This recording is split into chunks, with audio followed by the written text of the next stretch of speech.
Hi everyone, today I'm going to show you how to create a new project in Firebase and how to add Google-Signin to your Expo React Native app using the Google-Signin package. So first off, let's create our project in Firebase. I can disable Google Analytics because I'm not using that for this project.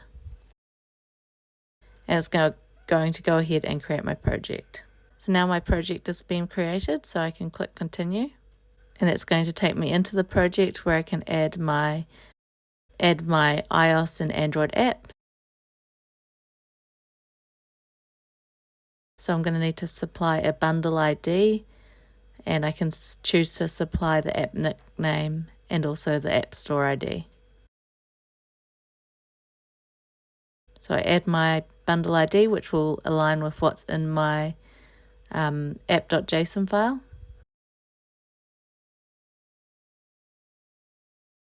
And I'll just click Register App. That gives me a Google Service Info plist, which when uploaded to Expo as a environment variable can be used to help me connect to Google and sign in. The rest of these steps are not necessary because we're going to be using the Google-Signin package, which I'll show you shortly. Cool, so now I've got an Apple app. I can go ahead and add my Android app. This one's a little bit more involved. Once again, I add that package name.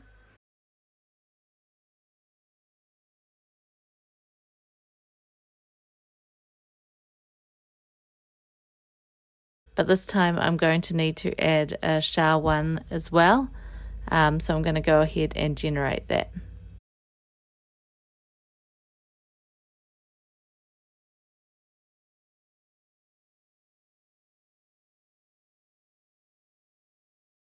So I'm going to run EAS build configure, and it's going to create my build configuration for my Expo project. I specify that I want to configure for both iOS and Android by selecting all. From there, I'm interested in the credentials for the Android. I select Android and I select development because I'm doing development. You'll need to do different credentials for each one, and also upload different info plists and JSON files. So now I'm going to go ahead and add my bundle identifier, as it said I needed to do that to get the credentials. So I'm just specifying the same thing that I put inside the Firebase console. I'll do the same thing for the Android package.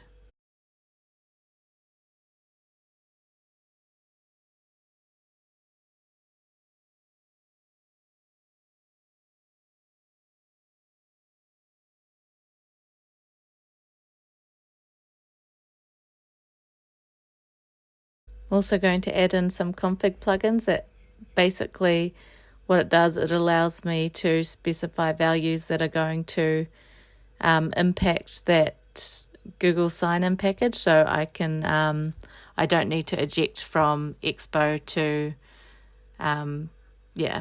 put in info plist values and update Android manifest values, stuff like that.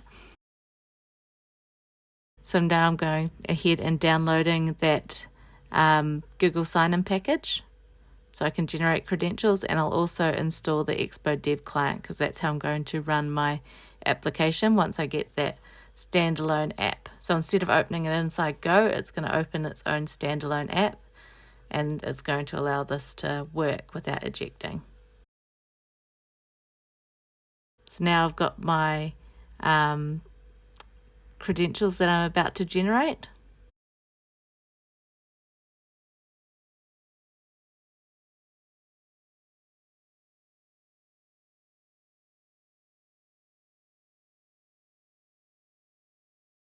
And I'm generating them. And it gives me the credentials along with that SHA-1 fingerprint, which I can copy across into the Firebase console.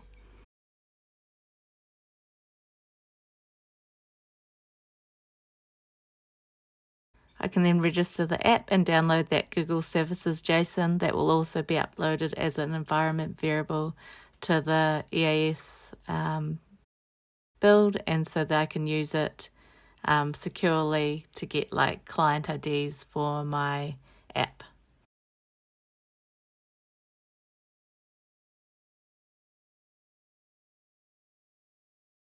So this is something that you would typically do at this stage, but I accidentally did it later. So you would want to add your sign-in methods so that you don't get errors, and I'm going to show you what errors you would get if you didn't add this. So you need to specify that you want to enable Google Sign-In. There's a few different optional settings, but you don't actually need to set any of those. So I'm just going to enable it. You can provide a public-facing name for the project, which will show up when the user goes to log in. So like this might be My Cool App. And so when it goes to log in, it'll say My Cool App is requesting that you log in, requesting these permissions. So once you've set that up, it gives you updated JSON and infoplist files. So it's actually worthwhile downloading those, and those are the ones you'll upload to the build. You may need to rebuild after you do that. I'm pretty sure you do. But I'm just going to show you what it will look like if you didn't download and set up the Google Sign-In after you've created your apps. So it'd open, and when you click on this sign-in button here, it crashes and it says you must specify client ID. So basically you need to specify a client ID against the configuring part of Google Sign-In, and if you don't do that, it's going to fail, and you need to actually set up Google Sign-In in Firebase to allow it to work. You get a different error inside Android. I'm just going to show you what that would look like. So you click to sign in. It opens up this checking info page, and it prompts you then for your username and then your password, which I've obviously skipped over my password because I don't want people seeing it.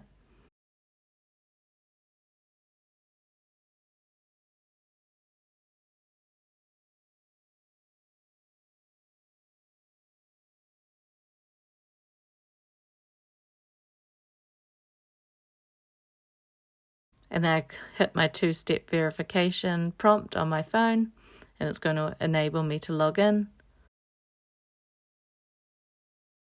Then there's a few extra steps about who will be using this device initial setup.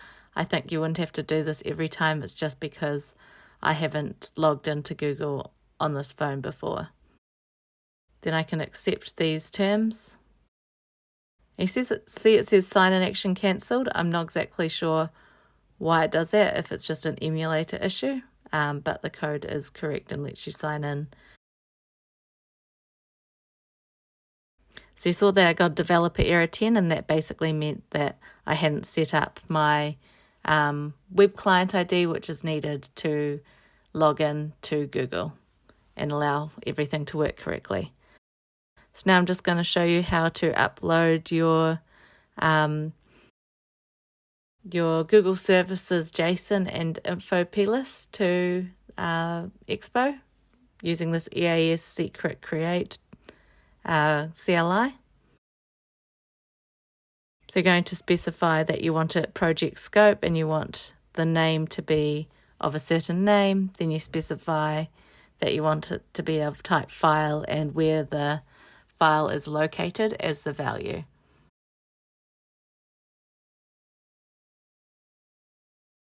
Next, I'll go ahead and do the one for iOS, which will be the infoplist version. Basically, once you've done this, you can reference these files from your app configuration file, and it will just allow it to be securely stored. You don't need to check it into your version control system. It's just a secure way of managing these files. So I'm now creating that secret for that Google Services infoplist. And I'm going back to my app.json and I'm going to rename that to app.config.js. That's going to allow me to reference the environment variables.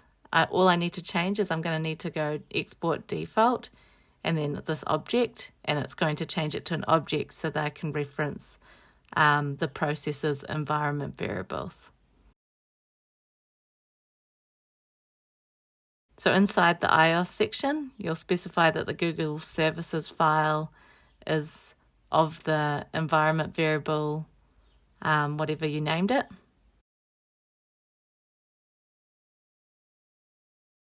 So mine was Google services _ info plist. And I can do the same thing for Android, but refer to the Android version of that file, which is Google services JSON.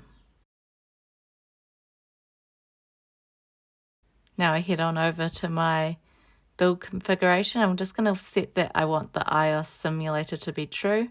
I'm setting this so that I can run on the simulator.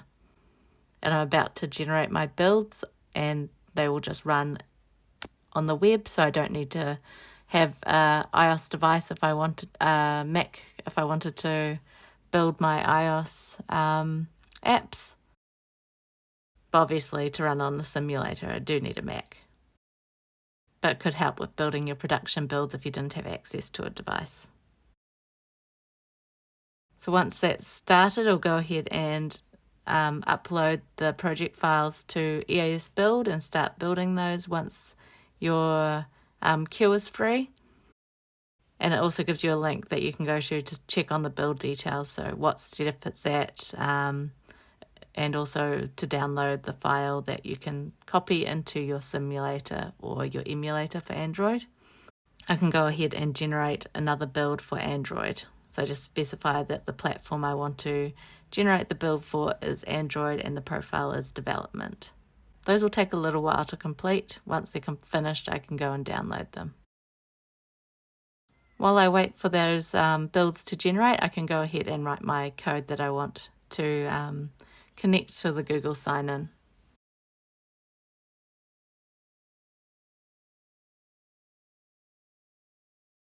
So I'm specifying that I want to import Google-Signin and Google-Signin button and also use effect and use state.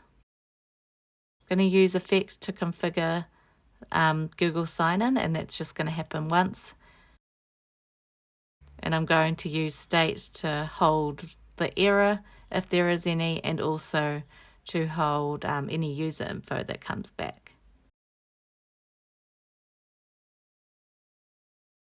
They'll just make it really easy to sort of see what's going on. In a real life app, obviously you wouldn't just show the error on screen. It wouldn't be very useful to the user.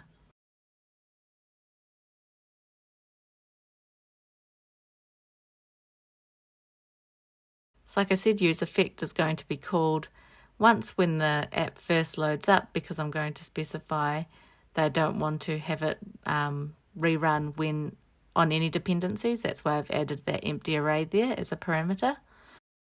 And I'm going to go Google-Signin.configure. I'm going to need to add a web client ID, but I'll get back to that in a minute.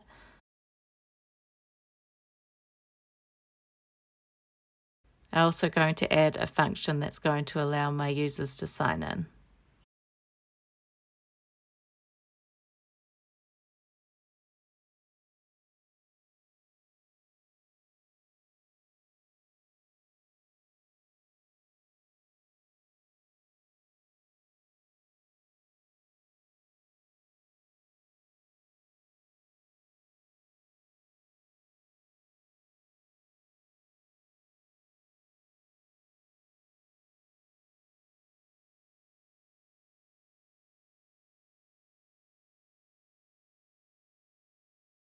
So I just need to check whether Google-Signin has Play services, and that's for Android to help it get set up. For iOS, that's just going to return immediately. And then it's going to go ahead and I'm going to go ahead and call the Google-Signin. And with the result of that, I'm going to set user info and clear errors. I'm going to add a try catch here, so if it fails, then I'm going to catch the error, and what I'm going to do is I'm going to then set the error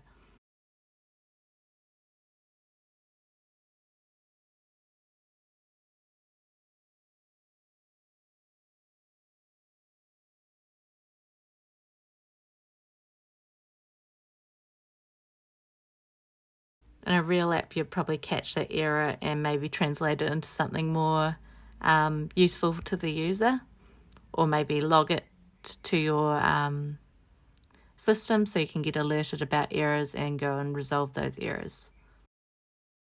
Now I'm going ahead and adding a logout function. So this is what's going to be called when the user clicks logout. And what I'm going to do is I'm going to clear the user info, and then I'm going to revoke my access.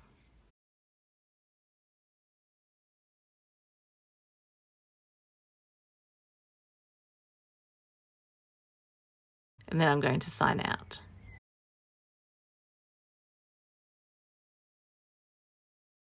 Now the main functions that I need to connect to Google are written. I'm going to go ahead and just add my UI. So I'm going to JSON stringify the error message. That's basically going to allow me to see the error message as a string, and so it'll show on screen within that text field. I'm going to add another one for user info. But I'm only going to show that if user info exists. And the reason for that is I actually want to get the user from the user info, as there's a lot of extra information like access token and stuff like that that wouldn't be very useful to show you guys on screen.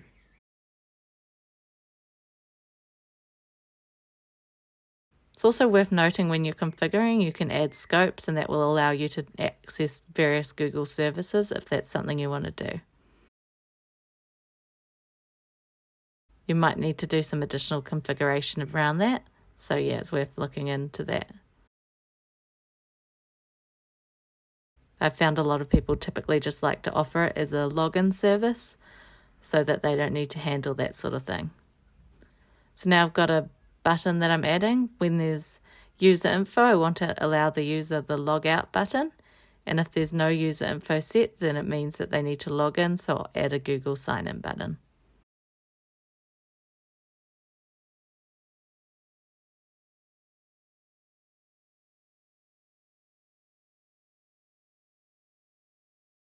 I'm going to use some built-in standards for the Google-Signin button. So I'm going to choose the size of standard, and there's also different color options. So I'm going to choose the dark color. So I'm going to go Google-Signin.color.dark. And on press, I can call my sign-in function that I've configured previously.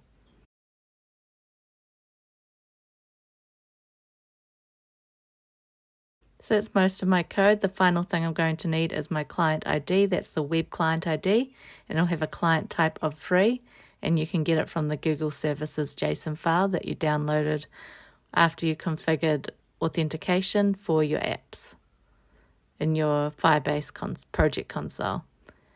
Then you specify the web client ID, so you're just going to put it here. I think some people have found that it works without adding the web client ID here, and others find that it doesn't. So I just figure it's more cautious to just add it there. It's not going to cause any harm.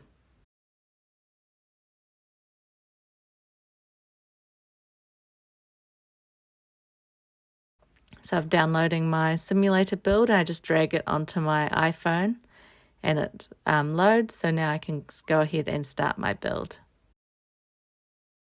I'm just going to open on iOS.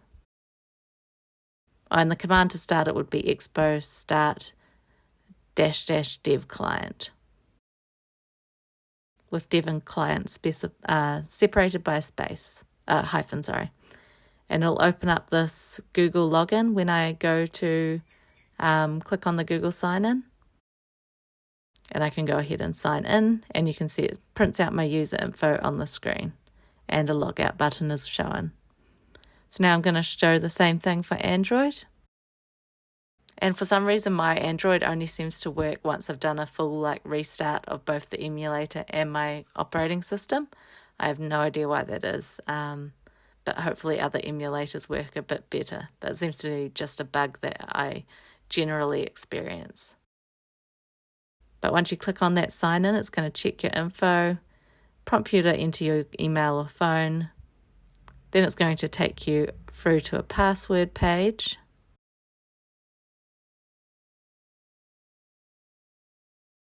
You'll enter your password.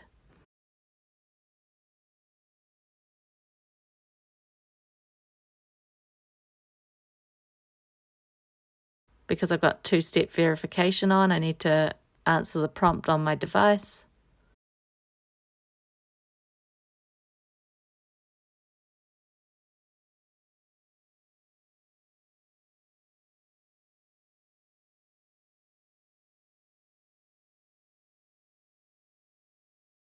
Then there are a few more steps, which I think is because I'm using this emulator for the first time, or after I've restarted it. Finally, I accept this policy. And you see it says sign-in action cancelled. That seems to be a recurring theme on my emulator. I'm not sure if that's just because it's not fully set up. But when I click on it the second time and select my username, it logs me in and you can see the user info wanted. So I hope you've enjoyed this tutorial today. If you have, please like and subscribe for more content. All my code will be available on GitHub.